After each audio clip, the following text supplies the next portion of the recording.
Good afternoon, good morning, good evening, everybody. It is January 1st, 2024, and it is time for the High Risk Wrestling Recap. I am your host, Jeremy Pierce, bringing in the new year, hopefully on a positive note. And this is technically the last recap of 2023. You know, you can check out the socials, Charismatic Creations on Facebook and YouTube, Charismatic_Creations52 on Instagram, the 215 on Twitter, also Charismatic Creations on Patreon and Coffee.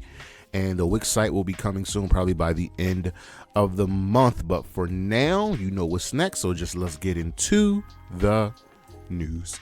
All right, so we have an update on Dana Massey's surprising AEW exit. She is the wife of, I believe, Nick Jackson. She was in charge of merchandising, and there were a bunch of individuals that kind of really had an issue with their merchandising sales, and essentially there were times where they were in the arena and it just wasn't stuff, so it was kind of like a had to go, and it is what it is. She's not lacking for work, and she won't be lacking for work. Omos has been MIA. Essentially, they're going to treat the WWE will be treating Omos as an attraction. He's still used on the house show circuit, mainly wrestling against Tozawa, but they're going to bring him in as needed. We'll see what happens with the Nigerian Giant. Just I would like to see him on TV more. We can get maybe some house fights between him, Ivar, Otis, Bronson Reed. We'll see. I would like to see Ivar wrestle him. I would love to see Omos as a face. That's just me. A top NWA's talent, their contract is running out shortly, and that would be one Camille. She gave her notice back in October, and she retained a 6-month option that will see a pay increase, but she declined that. So her contract will be coming up shortly, and she will have no shortage of shooters between the WWE, AEW, and TNA. And in some shocking news, Sean Spears is officially a free agent. He is an AEW original, and it's an amicable split. No hard feelings. He's always more than welcome to come back. And also just announced that he and wifey Castagnoli will be expecting their second child. Zelina Vega has re-signed with the WWE, re-upping from her previous deal, which she last signed in 2017. So she signed a new, I believe, 3 to 5 year deal. I think it's essentially a 3-year deal, but it's good to lock her up. Andrade, as we've all expected, his last day essentially in AEW was World's End, and it sounds like he will be heading back to the WWE. He had a really rough go in AEW, and his exit was not seen as a pleasant situation. Could they tack on time for an injury? Who knows? Possibly he could show up on day one tonight. We'll find out. And the participants for the Ring of Honor Women's Television Championship have been announced. We don't know the bracket yet, but 5 talents have been announced. They are Billy Starks, Rachel Ellering, Kiera Hogan, Lady Frost, and Layla Hirsch. I think we'll be getting a few more women in here. That would include Diamante, Mercedes Martinez. Trying to think if there's anybody else. Probably Nyla Rose, since she has been wrestling on Ring of Honor. And let me see, is there anyone else that they could possibly put in? Probably Layla Gray and one of the Renegade Twins, but I like the lineup that they have. And of course, if you haven't heard, Chris Jericho, it's coming out. I don't know, it's speculation. We're assuming. We're gonna wait till everything comes out. Some sexual misconduct with Kaylee Ray. Kaylee Ray. It's not Kaylee Ray. It's Katie Lee. And yeah, Katie Ray. Whatever. You know what I'm talking about. Kylie Ray. Couldn't remember. But yeah, she hasn't said anything, so this is just wholehearted speculation. We'll find out, and we'll just wait. Tony Khan did answer questions. Tried a little bit about this at the World's End Media Scrum, but we'll leave it at that. No injuries news for the week, which is good. We'll be right back.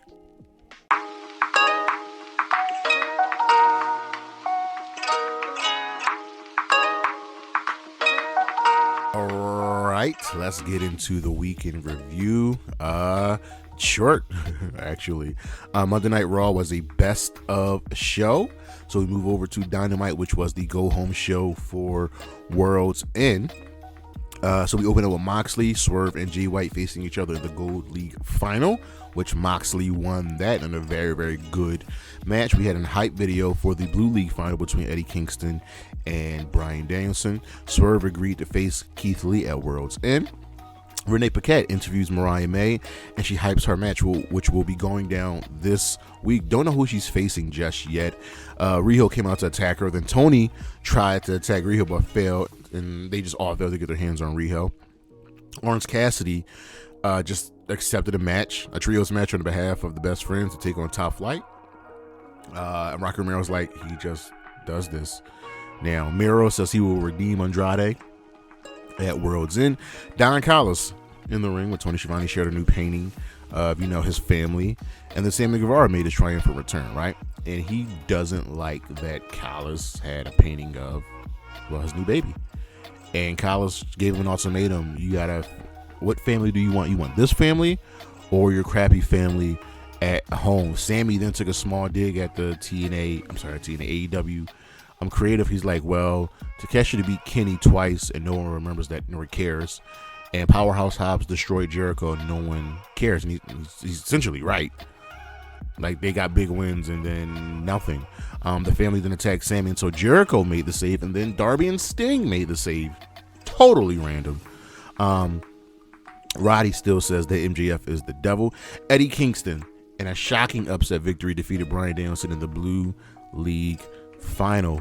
Moxley came out afterwards, checked on Danielson, and then him and Eddie had some words. Mox said, listen, you my boy, I love you. I don't know why you have this whole world against you mentality, because these people here love you, the people at home love you, but you hate yourself, and you know you can't beat me, and that's why you already lost. And Eddie's like, dog, I came in this business before you. I let you into this business.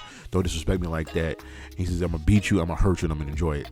Let's go. Adam Copeland and Christian brawl after Copeland had Christian waiting all day. Sky Blue defeated Kris Statlander with an assist from Julia Hart. Willow Nightingale made the save after the match. Sky Blue won with an avalanche cold blue, which I love. It's good to get Sky Blue a W.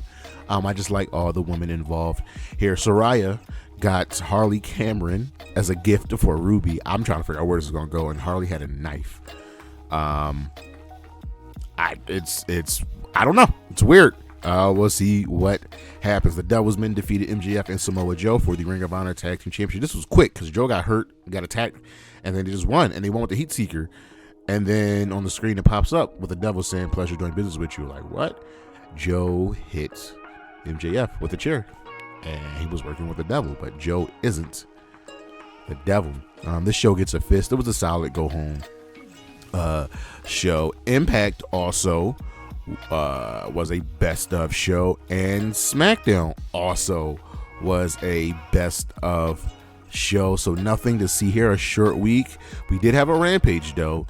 Jericho and Sammy made amends, and Sammy was like, essentially he's got to stop blaming Jericho, also got to get out Jericho's shadow, but it was good. Ruby Soho defeated Marina Shafir with an added distraction from Harley Cameron. The Don Callis family, Big Bill and Ricky Starks hyped the tag match for Worlds, and Kris Statlander doesn't believe a word that Stokely Hathaway was saying, and he's still selling them wolf tickets, and he gets a match going between Kris and Willow at Worlds End, which is cool, friendly match. Wheeler Yuta retained the Pure Championship over Matt Sydal. Danhausen said Yuta cheated, so Yuta attacked him until Hook made the save. And in the main event of Rampage, Top Flight defeated Orange Cassidy, Trent, and Rocky Romero. World's End. Since I forgot to do a what just happened, let's do a review here, a brief review of the show. Why not? So we had 3 matches on the pre-show for 0 hour. We had Willow Nightingale defeating Kris Statlander. This was just a good, hard-hitting matchup. It got a little sloppy in the end. You could tell they were a little gassed, but I still love that these two got a chance to shine in their home town of Long Island. Killswitch won the TNT title, #1 contenders battle royal for a TNT championship match, anytime, anywhere. And it made sense with him winning just because of who was involved in the TNT title match later in the evening. And Hook defeated Wheeler Yuta, retaining the FTW Championship. This was fine. Nothing crazy. I love that AEW and TNA both do pre-shows. I wish the WWE did went back to doing pre-show matches, because you can get more storylines there. You can get people going in the building. It just works. But on to the main card. Bryan Danielson, Daniel Garcia, Mark Briscoe, and Claudio Castagnoli defeated Jay Lethal, Brody King, Jay White, and Roosh after Daniel Garcia got the W, pinning Brody King once again. There were so many moving parts here. That Menard was on commentary, and the crowd was so pumped and hyped for Daniel Garcia getting the win. Tournament did its job, and yes, he got to do the dance, but then Brody King hit Matt Menard at the commentary desk. Miro defeated Andrade. This was a fine match, good match. This was a quote-unquote funny loser leaves AEW match, because both of these men may or may not want to stay in AEW, and we know Andrade is actually leaving, but this was really good. I'm hoping we can do more with Miro going forward. Toni Storm defeated Riho, retaining the AEW Women's World Championship. This was a good match. It was done straight up. It was just good. It was just good. And now I guess Rio's going to go and disappear again for like 4 months. But Toni Storm wasn't losing, and Mariah May came out and helped her celebrate. We were supposed to get Swerve Strickland versus Keith Lee, but we found out earlier in the day that Keith Lee was injured. He said he's been injured since a couple of months ago and pushed through it, especially at Final Battle. So we got a replacement in Dustin Rhodes, who has been Keith Lee's tag team partner, and we did an injury angle with Swerve attacking Dustin Rhodes' ankle. But then the match went 10 minutes, and it was a good match. But if you're going to do an injury angle before the match, Swerve should have won this joint in like 3 minutes. But we got Swerve a W, and we can move forward to see what happens next with Swerve. The team of Chris Jericho, Sting, Darby Allin, and Sammy Guevara defeated Big Bill, Ricky Starks, Powerhouse, Hobbs, and Konosuke Takeshita. Like I said, Sting and Darby Allin were going to lose this match. Sting's only loss will be to Darby Allin. The Chris Jericho part, half the fans were happy to see him and singing his song, and other fans were chanting, you're fired or whatever, and NDA. It didn't really distract from the match. Julia Hart defeated Abadon to retain the TBS Championship. This was house rules. As you know, when a member of the House of Black has a championship, they have house rules, which they say the opponent can choose whatever rule they like or stipulation, and Abadon chose biting is allowed and no rope breaks. That was good. This was a fine match. Sky Blue did get involved, but there was no Thunder Rosa. But Julia Hart retained, and we'll see what's next. We're probably moving into Julia Hart versus Thunder Rosa, and hopefully Sky Blue versus Abadon. So we'll see what's going on there. Adam Copeland defeated Christian Cage for the TNT Championship in a no disqualification match. This was fun. This was good. There was a messed up spot with Copeland trying to powerbomb Nick Wayne through a flaming table, but the table didn't break. It happens. It just happens. But we got a new champion. And then Killswitch came out and attacked Copeland. And it looks like he was going to cash in, because remember, he won the Battle Royal earlier in the evening. And the Christian came in and was like, yo, give me this contract. And Killswitch was reluctant, but did it anyway. Christian signed and pinned Copeland 1, 2, 3, and he is your TBS champion once again. So I'm trying to figure out, what is this hold that Christian has on people? And this is why he won Heel of the Year. I'm just saying. In the Continental Classic Finals, Eddie Kingston defeated Jon Moxley with an out-of-nowhere spinning back fist. This was hard-hitting. This was such a fun match, because you see two friends, two brothers that really, really love this. Bryan Danielson was on commentary. Clearly, he had some bias, but it still worked. This was such fun. And like I said, once Eddie put his championship on the line, you knew Eddie was going to win. I don't care what anybody says. Eddie was always going to win this. It followed in the the story of one of his heroes who went through a tournament to become a Triple Crown champion. Eddie and Mox hugged after the match. This was just really, really good. And in the main event, Samoa Joe defeated MJF to win the AEW World Championship. Yeah, that happened. This was good. It was brutal. There was a part where Joe gave MJF a muscle buster on the ring apron. God, it looked like it hurt.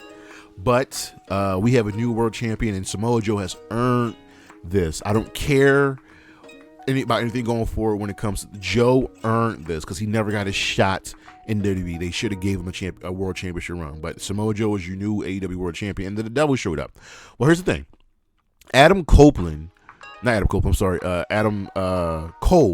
was ringside, right? He came out, he was there to support his friend and was always there to help, right? Joe leaves, the devil is on screen, and then the goons come out, 4 goons, and they jump MJF, and then they jump Adam Cole, and they have them tied up in the ring, right? Lights go out, lights come back on. Adam Cole is sitting in the chair, surrounded by his goons, who are revealed to be Wardlow, Roderick Strong, Matt Taven, and Mike Bennett. It was never going to be anybody else. Never. I'm just sorry. And I called this. People are upset that it's Adam Cole. He had the mask in his locker room. Like, come on. It was always Cole. And we will see what happens next. I think Cole is still injured, so we can use Wardlow and the Kingdom of Roddy to destroy MJF. Also, MJF is not on the AEW roster page right now, so we'll see. But that was Worlds, and it was a fine show. It was average. The matches were fine. Nothing was really, really like super, super good like we expect from AEW. But it was fine. The matches of the week from Dynamite: Jon Moxley versus Swerve Strickland versus Jay White in the Gold League final of the Continental Classic. Also from Dynamite, Eddie Kingston versus Bryan Danielson in the Blue League final of the Continental Classic. From Worlds End, Adam Copeland versus Christian Cage in a no DQ match for the TNT Championship. And also from Worlds End, Eddie Kingston versus Jon Moxley in the finals of the Continental Classic. This was solid. AEW was pretty much the only show running this past week, which I liked. And our star of the week, of course, has got to go to 2 men, Eddie Kingston, and the other being Samoa Joe. But that is our show, ladies and gentlemen. Stay tuned for the January schedule for the High Risk Wrestling Podcast. I should have that up to you by Wednesday, I believe. Don't forget to check out the socials.